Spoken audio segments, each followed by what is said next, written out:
think the honorable thing for our species to do is deny our programming.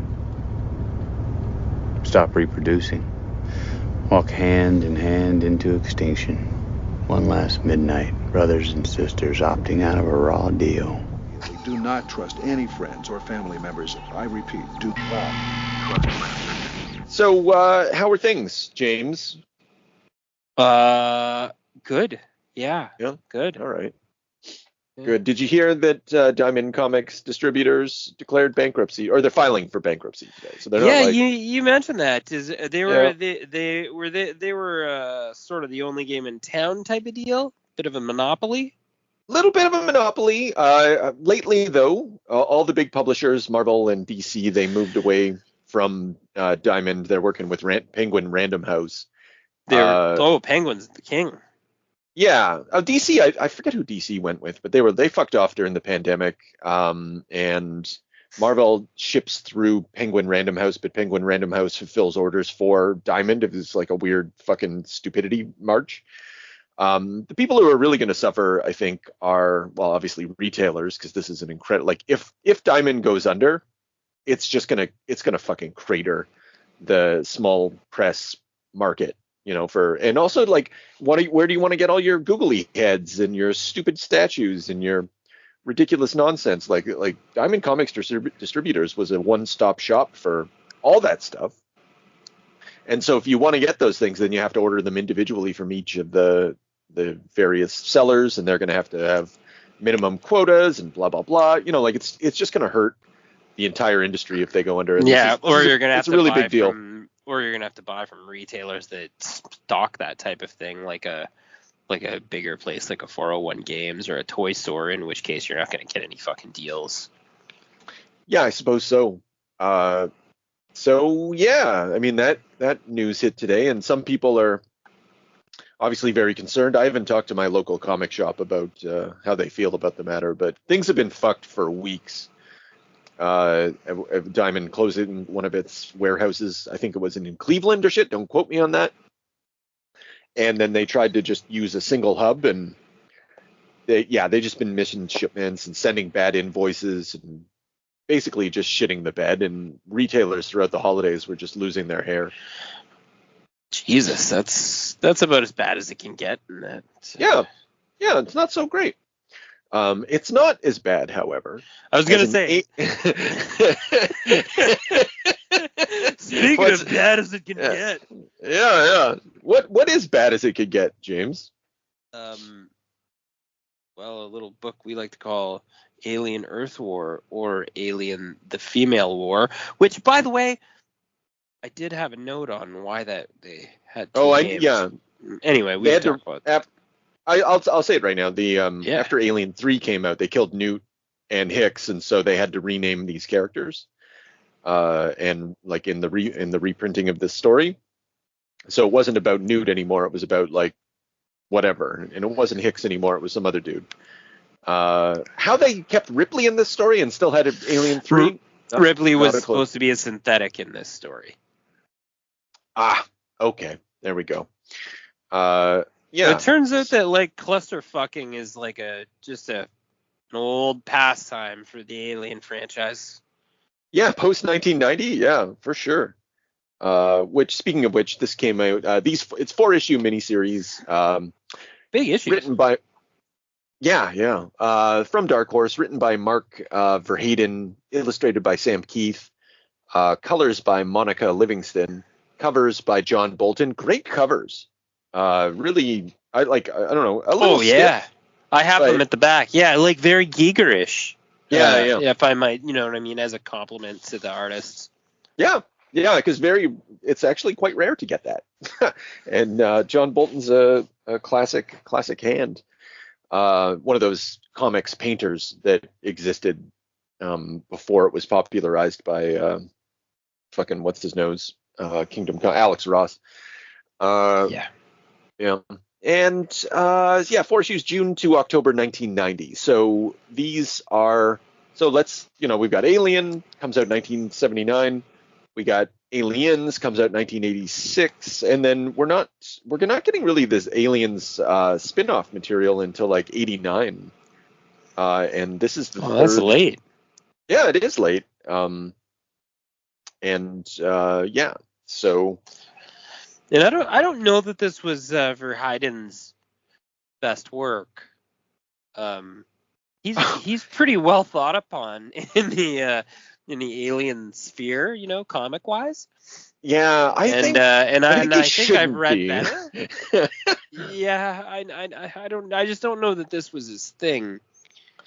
So we know him from Time Cop. He did the script for Time Cop with Mike Richardson. So and it was a Dark Horse property. He also worked on The Mask, I think, or had something to do with The Mask. Yes, who's a genius. Yeah, right. No, but actually, like looking at his career later on, he has a very detailed career in film and television after this. He works on Smallville, Battlestar Galactica, Heroes. Your guy, he's kind of, I feel that he's an idea man, That sounds stupid, but I mean it. Yeah, no, that's fair. I think he's, I don't know. He's a guy who has ideas. I don't know if he's an idea man. And what? Okay, so what I mean? No. I want to be clear about this. Like, I don't like. We'll get into some of the specifics, but like, this is some of the sci-fi tropes that you see in this Alien Earth War is very 1950s and 1960s sci-fi. Particularly the emphasis upon telepathy in the future. That's an old trope and so there's something very retro about this, which I think that Verheiden kind of pulled off of Aliens. Aliens is pretty retro in the way that we spoke about, like the Heinlein Starship Troopers connection. I think this is more in that vein, but even like a little more, even more far out. But when I think of an ideas man, I think of like Verheiden's an ideas man in the way that Jeff Loeb is an ideas man, right? I honestly still feel that this is better executed than some Jeff Loeb stuff. Oh, I'll buy that for $1. Yeah, man. That's fine. I like the dialogue on this. I think the read through is nice. I just think that there's a couple points where you're like, wait, what the fuck? Yeah. You can't help but feel that way and just say like, this is going sideways. I don't know what the fuck's happening. So one of the reasons I picked this one out of the collection is because I'm not sure if you took a gander at the other books, but the art's a little dicey. It gets better. Like the first collection, the first Aliens 4 or 6 issue series, whatever it was, has like I don't know if you disagree, that's fine, but I just think it's such abysmal art. He doesn't really like he doesn't at any point in time make an effort to make anyone look normal. I don't believe that he's really. Are you talking about Sam Kieth here? Sam Kieth, sorry, I'm going to just drift off on Sam Kieth here for a second. Sure. I don't feel like he draws people normal. I don't believe that he uses life drawing reference. It doesn't look like he does. It's kind of like it's a fever dream. It's a little Dr. Seuss-ish. And it's but I mean there's a charm to it. It's like a nightmare. Mm-hmm. I'm sure a lot of people don't like it, and I can see why because it's not cohesive sequential art. The fucking frame layouts, the panel layouts, even the expressions are confusing. It's like a but like in terms of just like coloring and like sort of like raw awesome on the page when you kind of step back and some of the things you've seen, like I've never seen some of the things that he tries to do with art. So it's, I mean, in that way I can't shit on it too much. It's a great ride. Like, I don't know. Yeah, no, I'm with you on that. I think I too kind of struggle to make sense of this art in like what tradition is this coming out of, and I do like it's Barry Wrightson. It's not Barry Wrightson, Ernie Wrightson, and Kelly Jones, like that. that spooky, distended, Yeah, and it's voluptuous hard. Like woman. my guy is my guy is metal. Like so Mhm. this artwork's hard. Like that's Sam Yeah. Keith's Sam Yeah. Keith's MO a little bit. The Max Yeah. is like that. Like Yeah. so it's not a bad fit like by any stretch of the imagination either. And Well, that was it's fucking sexy, but it's gross. yeah. It's weird. It's weird, man.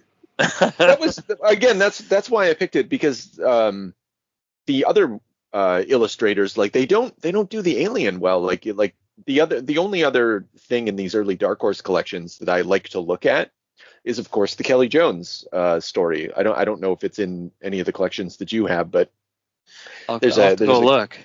Yeah, and it I don't know, like it's got a really similar vibe, but I think it works, and it's interesting. Sam Keith at this stage in his career, he's done some stuff for Comico, but after that he does Sandman. He does those first issues of Sandman, and then this. I think there's probably something else sort of around this era, but these are I think this is the next port of call after Sandman, and I'm gonna say that it's like this is a pretty fully developed Sam Keith that we're getting here. There's a lot of work that's going to go in. Like I would really like to and haven't experienced some like more recent Sam Keith stuff, like in the 2000s. I think it maintains this sort of funhouse element. That's a good word for it. Yeah. I love how he and again, I'm going to make a lot of comparisons to Kelly Jones and all this. Like the way that he draws women, they are not sexualized, but they are given a sort of 1940s, 1950s beauty queen look to them. Sometimes, like every once in a while, there's one image of Newt where she's like, I don't know, she's like, not this time, and it's like zoomed in our face. And she's fucking beautiful. But she never looks like that ever again. Like there's such a yeah. There's I know, and like he doesn't not have a great like, and they're bulky. Like Ripley's bulky. Yeah. But like in like a it's like so unrealistic, but it's also like realistic and hot. Like it's really hard to explain. But he's really got his own take on the female form that's not like traditional comic books at all, but really fun. And the same with his men. His men are like these brawny, like you say, like they're almost like these brawny, like 50s style guys. Coming out of, but some of them too are like what the fuck's the word? Like Pierre caricature, like caricatures, is that right? Yeah. They're like almost that guy like with the mustache, right? Yeah, like surrealist pinups and stuff, almost like that. And he's more comfortable like spreading his wings that way onto the male characters than he is the female characters. Still have like a beauty to them. It seems he's more keen on them, which is great for this story as well. It is appropriate, and but that too is a Sam Keith thing. I mean, think about the Max, like just how much time he spends on whatever her name is, Busty McGee. She's great. When you call this metal, I think that also it's very heavy metal. I'm looking at it right now and I'm thinking like, oh yeah, Richard Corbin. This is all very Richard Corbin heavy metal type stuff too. And I really enjoy the way that Sam Keith pays attention to fabric on the form. That's something that a lot of artists, particularly in the superhero comic milieu or whatever, they're not interested in how shit actually fits on bodies. God forbid you have to draw a fold that isn't Superman's cape. And there's folds galore everywhere, and it adds, I'm not gonna say it adds realism, but I'll go to the well of saying that it adds surrealism, that gets to that funhouse quality to it. Yeah, it's true. And there are he is really comfortable with lighting, which Alien needs. He changes his lighting. But he does also it seems like he can't help himself but sort of stray like this would be best suited in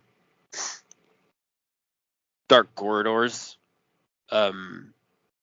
And he can't help himself but go into these fucking like psychedelic bright light scenarios also. Right. Like, and that's what makes it sort of the funhouse jarring too. Like when he because he like adjusts his lighting that way, and I don't know what the choices are. And also like he's really big on like showcasing, like he forefront showcases certain things, and he's more than comfortable just like not providing any background for it. Yes. Yeah. And You've that's just got, that's a lot too. That's a lot of and then all of a sudden he'll just render the most gorgeous fucking scenescape you could imagine, and put you right on the fucking alien home planet with those 5 fucking eggs and that weird psychic mother alien, and you're like, oh god, this is fucking awful. And then all of a sudden you're just in some kind of shit show and you're just confused again. Yeah. Some of these choices are down to the colorist Monica Livingston as well, but I still think you're right. It also comes down to Mark Verheiden's script choices. I was thinking, because I've been, we'll get to this when we get to Prometheus, but one of the things that separates Prometheus and makes it feel the primary thing, aside from the plot and everything that happens in it, the primary thing that makes it feel like not an Alien movie is the bigness of it. Like Alien is a very small franchise. In the sense that you're in corridors, you're claustrophobic, you're in space, you're caged in. You're caged in an Alien, you're caged in Aliens, you're caged in literally in Alien 3. Even Alien Resurrection it adheres to that, although it also adds. You're trapped on. You're on a space station, but you're still within the confines of ships. You're still within the confines of, they're basically just like warehouse rooms. Yeah. And I'll repeat this again when we talk about it, but like, what do you get for the first time in Alien? Like these huge fucking landscapes, these modern era Ridley Scott landscapes. And that's such a huge departure. And you're kind of in a midway point in these comics between those two spaces, between the claustrophobia and between the wide expanse. I think more claustrophobic than wide expanse, but still, I think that something like that's up. Go ahead. No, I was just gonna say there's a. Is this the first time that the psychic mother alien, to anyone's knowledge, is involved? I know this is a thing. I believe that at some point or another, like in my heart, I believe that there are people that wanted to play with this, that said after Aliens, where do we go from here? What does it all mean? Where are these things from? Obviously we know that people were thinking that because that's what Ridley wanted to fucking tackle. Yeah. And it's a gutty choice. It's not something that needed to be done, but like you say, it was so small scope. It's like, how many times can we run down a corridor away from fucking Jason? He's got his fucking knife. He's gonna kill us all. And it's like you do that, and then you're like, well, let's do it with like 100 Jasons. Oh, that's great. Right. So we did that too, and then what do you do? So to me, there aren't a lot of choices when you're talking about like a space fucking monster, a space monster that breeds in the weird genetic way that they established. That's great. It's very unique, and then you've got a little bit of, lucky help with Giger's shit. But like you say, or not you say, sorry, but like I'm thinking the same way you're thinking probably, and that's that I got two choices. Either I go alien mother with super extraterrestrial intelligence, or I go something else modified them to be the genetic weapons that we initially get. In the first movie, that's why the company is interested in them. Then it's more interesting to say somebody took this source material and manipulated it. Yeah. And then, or that's that. Okay, maybe Well, no, that's no, not the case, but I feel like that's where it they has an interest to it. It has an interest. Yeah. Yeah. That's where Ridley landed, and then everybody's like, "Well, we don't like that." Okay, well, Well, did you want this instead? Yeah. Now you're gonna get you're gonna get the opposite. You're gonna get Alien Earth, which, like you said, I bet you $5 kind of dips in here. Yeah, yeah. And you're gonna get Romulus, which we'll get to. Yeah. Well, we'll get yeah. The because I guess the whole you're right. This is like a path not taken in the terms of like what is the unmoved mover. It is a very basically this story wants to ask like what is the Krypton of Alien, and it's not a real great question for Ridley to have asked. It's not a great question for this comic to have asked. Because particularly in this comic, because the answer they come up with is like, where did the queen alien come from? Maybe there's a bigger queen, and she's out there. Maybe she has like knights that are like the special forces of aliens that live in eggs that surround her, and then our ideas get dumber and dumber. Yeah. And what is she saying to us psychically? She's saying, I want my babies. I haunt you with my teeth. Fuck, nothing was said here. That's the issue. And it's because a monster has nothing to say. So that's why, if you sat around in a room with a bit of rye and smoked one, you should come to the conclusion that Ridley was onto something, and why everyone was so butthurt about it, we're not sure. Yeah. Or I personally am not. I'm less butthurt about it than I was when it came out, and again, well, next week we're going to get into it. There's a million things to say. I think that this story does a disservice to the Alien franchise, to Ripley, sorry. Although often I do hear Ripley's voice in Verheiden's dialogue. I think somehow, like maybe it's just because I've watched the movie so much recently, but like when I slow down and I kind of read it to myself, I can hear Sigourney Weaver in there, and like I don't think the dialogue is good as a consequence, but at least there's a voice in there. Yeah, like if you're gonna be like positive about it, we're gonna do a lot of motherhood stuff, a lot of responsibility. Yeah. And that's great. And I did like the aged Newt. Like certain things about it I like the idea of her going to get a queen and kidnapping it. It's like a newer, it's like a more aggressive version of an offensive against them. So there are some fun ideas that happen. I don't know that, like you say, I don't know about the execution and stuff, but the execution's pretty dumb. They go to so how do we even end up here? So the first two miniseries supposedly are about Newt. Newt's the main character in the Dark Horse Aliens franchise adaptations. So she comes back to Earth. Ripley does not make it back to Earth. She disappears. And we learn why just before this miniseries. But we're given the full explanation in this miniseries, which is that she was woken up 3 days after hypersleep and by another corporate entity who took her, and they did something that's smart. One thing that's smart about this is like the corporation, and actually Romulus doesn't even pick this up, and that's all I'll say about that, is that the obvious thing that happens is that if you want more aliens, go back to LV-426 and just go to that fucking crashed spaceship where they have all those eggs.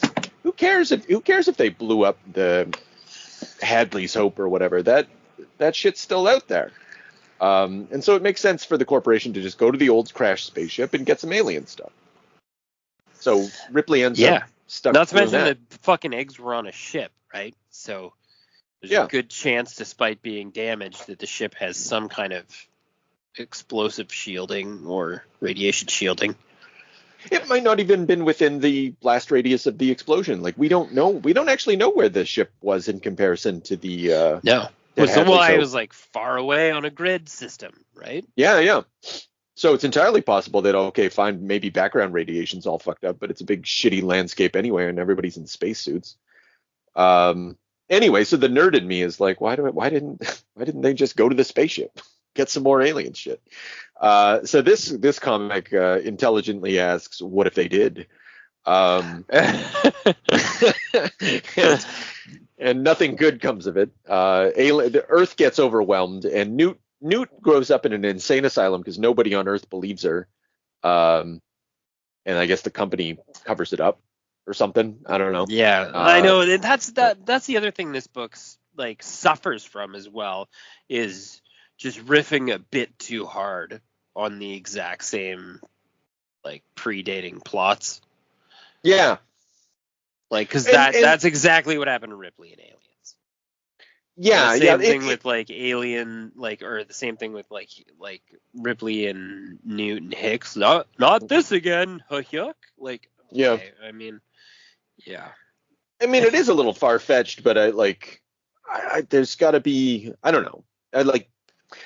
Frankly, I don't need to know what their adventures are after she becomes Sleeping Beauty again. Like this, this comic opens up, like doing a little flashback about the alien, Newt's experience with Ripley going to sleep, or having all the stuff in Hadley's Hope. Ripley overcoming the alien queen. They're going to sleep. Yes, honey, I think we both can sleep or whatever. And in Aliens, they go to sleep and they become a fairy tale again. She opens up as a fairy tale. She goes back to sleep as a fairy tale, but this time as a mother rather than as not, with a family unit. And this Newt wakes up from this, and like she doesn't, like, for her I didn't get to dream. I didn't get to have my happy ending, and she's very bitter as a consequence. And you're just like, God, this is I don't know if I can buy all this. Like, she really hates Ripley, and I'm like, why? Like, clearly she disappeared. Like, it's probably not her fault.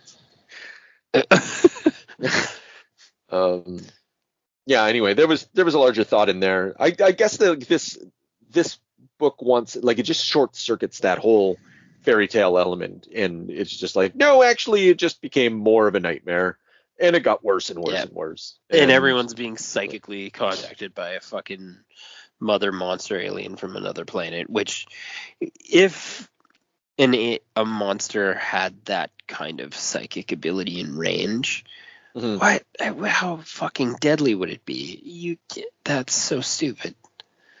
Yeah, and they're just like, we're gonna go get it, and the way they get it is contacting them across, I mean, what are we talking about? Star systems? I guess so. Yeah, light years. Yeah, it's so problematic. Yeah. And then it's just low tech. It's just like in a fucking swamp of like, it's just like in an asshole mucus swamp in an egg, just chilling out. Yeah, and then they steal it so quickly and easily. Yeah, and not to mention the eggs are like, at no point in time are eggs reusable, or was that lore? Oh, that's a good point. I don't know. I'll buy that. I buy that. You're right. For that. I don't know. Yeah. I don't think this is a good iteration or extrapolation of what the alien could be like. And again, it gets back to those tropes, like where telepathy is overcomes Newtonian physics, not Newtonian, general relativity. All that shit. It's very, and which is again why I'm like really hesitant to use the word ideas man on this guy, because like this is just like a retro adaptation, and to build off what I had said or to finish what I was thinking about. So Ripley's motivation in Aliens is not revenge against the alien. She wants to protect the children. She wants to, won't somebody think of the children? I got to protect those families. And she's also sort of facing her nightmare. but this book is straight revenge. Like when she faces the alien queen, it's like, this is for my daughter. Yeah, You know. yeah, and then that doesn't make any sense too. What do you mean, your daughter that got to live a full life and die of old age? What the Yeah, fuck are you right. talking about? How did this alien do anything except for enable your daughter to have a great life? Yeah. So I'm confused about that. That's a big fucking wet hole in the plot, also. And then the Well, other thing too with the whole fucking um like revenge thing too is that, like you say, Ripley nuking the site from orbit, which is fun, mhm. from aliens, was a strictly out of survival, and the fact that the like no one was left alive, and anyone that was left alive was made to breed additional creatures which are problematic. So just from a survival standpoint, here's where we land on that. Let's get Mhm. rid of them on our way Mhm. out. Not really like any type of malicious revenge involved. Yeah, it's more like we need to like it's an extermination. It's not so much. Yeah, because you don't. I think the reason that ultimately they do it is also despite the corporation, is they believe that the corporation, in the Burke, right, wants that, and I don't know. Here's something that has started to irk me, is like this whole idea that the company wants it for their bio weapons division is only something that Ripley says.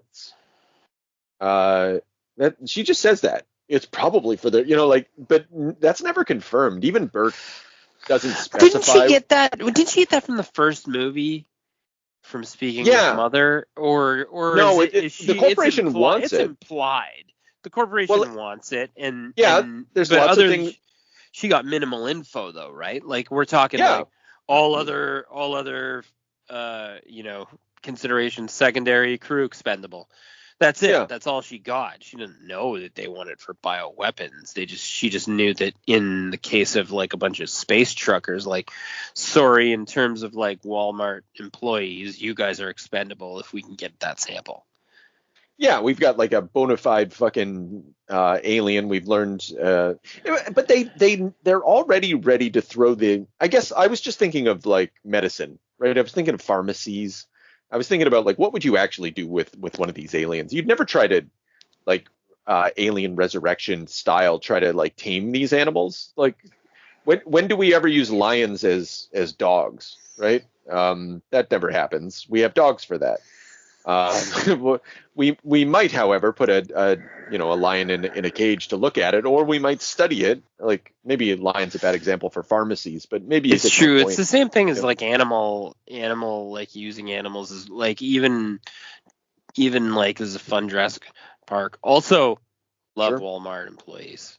Just putting Oh, that we out love there. all of them. They are not Yeah. expendable So, here on the all extinction not agenda. expendable. You're heroes, Yeah. and I've worked there before. So Right. anyway, take that. But no, same thing with Jurassic Park toys with raptors is you're gonna take these monsters, you're gonna strap a fucking camera on them and train them. That's dumb.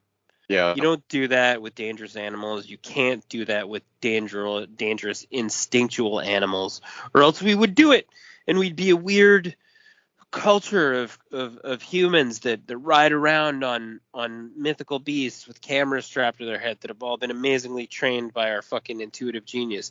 That's the dumbest, lowest point of idea that anyone Yeah. could fucking come up with for this franchise. To me, Well, like no, that's fine, and I'm I really glad to like hear you say that because it was Joss Whedon.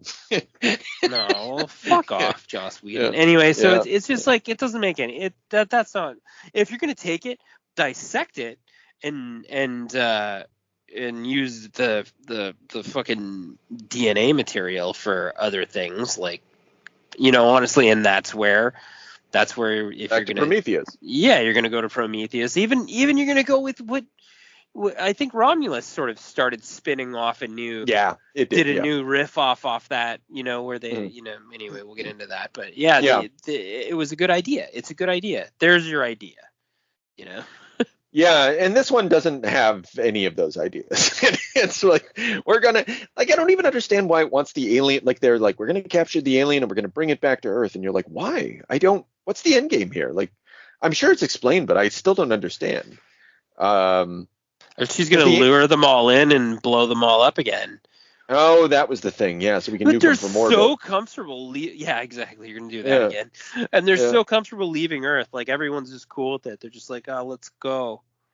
We'll just move to yeah. Canada. We'll move to Canada after this. Like, doesn't Yeah. it? Come on. What are you talking about? You can't abandon your planet. And why is everyone so chill about it? No one's And even why? doing game over, man. Well, there you go. That's true too. Maybe in the earlier things. What we do get in this one though is we get the U bitch. What else? I think that's it actually. We just get the U bitch, and we get I don't know, the revenge. We get huge guns.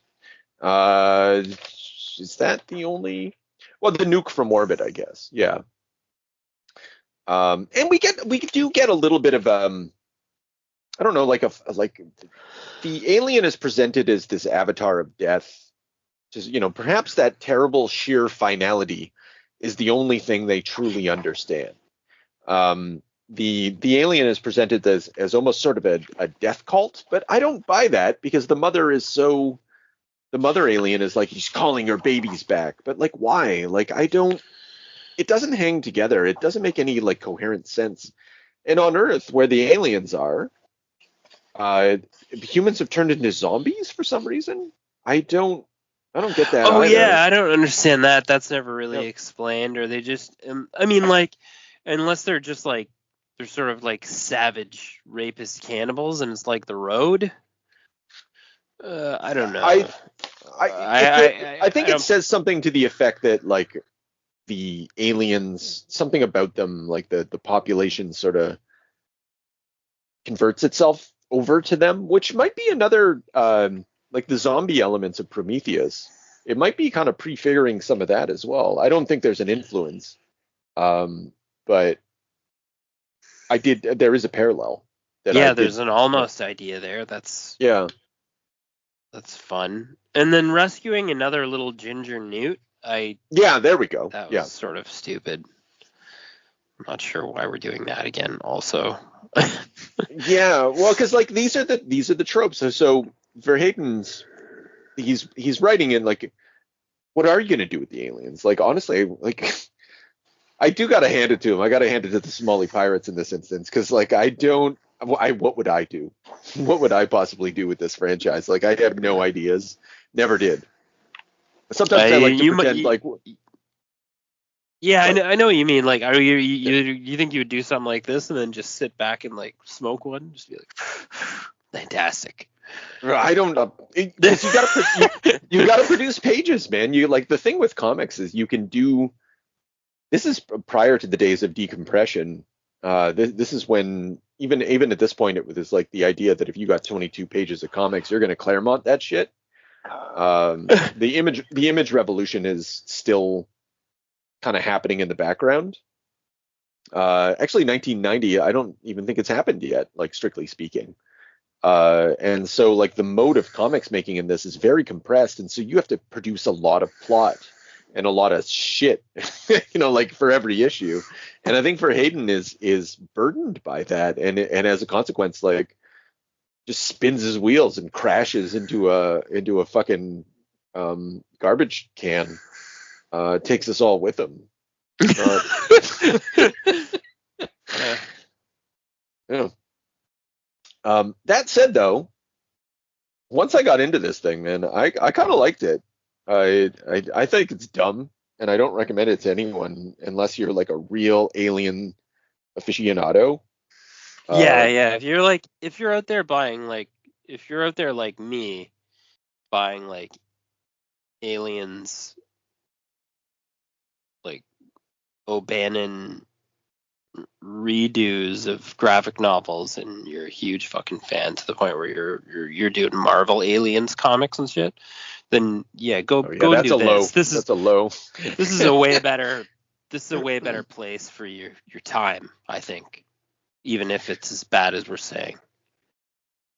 Yeah, no, I think so. Like the Sam Keith art alone is worth showing up for. I just think that this is an experience. This is what you want from comics. Like if you're gonna have a comic, you want the comic to be an experience, good or bad. I think this comic is an experience. It's a bad one. It's a bad touch. Yeah, but it's still like a voluptuous fever dream. Mm. Absolutely. Now, all we need is a little energon and a lot of luck.